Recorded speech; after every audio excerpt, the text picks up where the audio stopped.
Leading when things are stable, that's one thing. But the real test of leadership, the moment it's truly forged, is when chaos hits.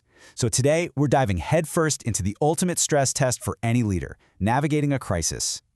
And this quote right here, this really gets to the heart of it. A crisis doesn't magically build new skills in you. Nope, it puts a massive spotlight on the character, the habits, and the instincts that were already there. It just reveals the leader you truly are, for better or for worse. So let's get clear on this. What separates a really, really bad day at the office from a genuine, full-blown crisis? The distinction is absolutely critical because how you respond depends on it. What's so wild is how these things all feed on each other, right? You've got these massive stakes and unbelievable emotional pressure, but you're working with half the data you need and basically no time to think. It's this combination that creates the perfect storm, and it's exactly what makes leading through it so incredibly challenging. This is such a critical idea to get your head around. Normally, we want to wait for all the facts, we want to be 100% sure. But in a crisis, waiting is a decision, and it's usually the worst one you can make. The goal isn't perfection, it's momentum. You have to move, even if it's just to get to a slightly better position. Okay, so knowing all that, what do you actually do? When the alarm bells are ringing, what's the game plan? Let's get practical and look at the essential toolkit for any leader who's facing that storm. The second a crisis hits, whatever was on your to-do list is now irrelevant. Your entire focus has to pivot instantly to these 6 things. You're trying to contain the chaos, sure, but your main job is to create clarity. I want you to remember this. Calm is leadership, but clarity is the oxygen your team needs to breathe. Think of this as a roadmap through the chaos. First, you just sense what's happening. Get a quick, brutally honest look at reality. Then you stabilize. You stop the bleeding. Only then can you really communicate effectively and act. But look at that last step. Transform. The job isn't over when the crisis ends. The real goal is to learn from it so you're stronger for whatever comes next. Now, for making decisions right in the thick of it, the OODA loop is an incredible tool. It's a super fast cycle. You observe what's going on, you orient yourself to what actually matters, you decide on the best move you have right now, and then you act. And as soon as you act, that action gives you a new thing to observe, and the loop starts all over again. In a crisis, speed absolutely beats precision. All right, let's zero in on communication. Because when everything's on fire, communication isn't some soft skill. It is your single most powerful tool for creating stability and taking back control. So what does great crisis communication actually sound like? It's really just these 4 things. First, tell people what you know. That builds trust. But, and this is just as important, tell them what you don't know yet.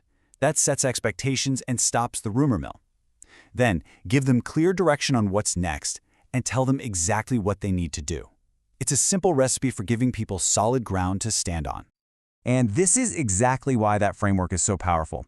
If you leave a communication vacuum, people will fill it with their own worst fears.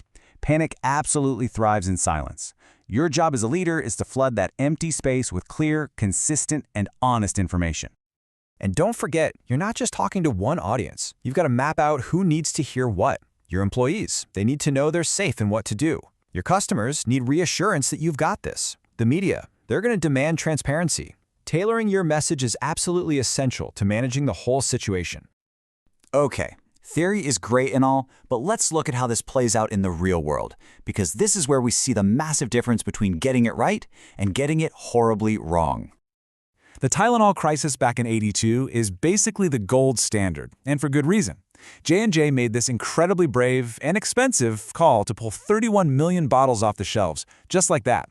They put public safety way ahead of profits, they were radically open with the media, and in the end, they didn't just save their brand, they actually made it stronger. Now let's look at the flip side. Toyota's initial response to their recall crisis in 2009. At first, there was a bit of denial, the communication was slow, and that vacuum we talked about, it got filled with fear and anger, and the company's reputation just plummeted. They did eventually turn it around with a full public apology, but man, it was a painful lesson in the high cost of being slow to communicate. So when you put them side by side, it's just crystal clear. The difference in outcome was a direct result of leadership choices. J&J, immediate action, total transparency, people first. Result, trust was built. Toyota's initial approach, delay, denial, reputation first. Result, trust was shattered. It perfectly shows how those first few choices you make define everything that comes after. All right, let's talk about our final section, because a leader's job is not over when the immediate danger has passed. In fact, some of the most important work happens long after the storm is gone. Throughout any crisis, emotional intelligence isn't some nice-to-have. It is a core strategic asset. Your ability to regulate your own emotions, to stay calm, models stability for literally everyone else. Your empathy helps you connect with your team's fears. This isn't about being nice, it's about being effective when emotions are running sky high. And after the crisis, you're at a crossroads. A weak leader just wants to move on, forget it ever happened. But a strong leader, they seize the moment. They conduct intense debriefs. They redesign the systems that broke. They communicate the lessons learned far and wide. They don't waste the crisis. They use it to build a tougher, smarter organization. And looking ahead, the kinds of crises we're facing are just evolving. We're talking about massive cyber threats, online reputation attacks that happen in seconds, AI failures. What this tells us is that being ready for a crisis is no longer an optional skill. It is a permanent, core competency for every single leader in the modern world. So let's end with this. In those moments of absolute uncertainty, when the data is a mess and the stakes feel impossibly high, the one thing that can cut through all that noise is clear, calm, and undeniable leadership. That is what makes all the difference.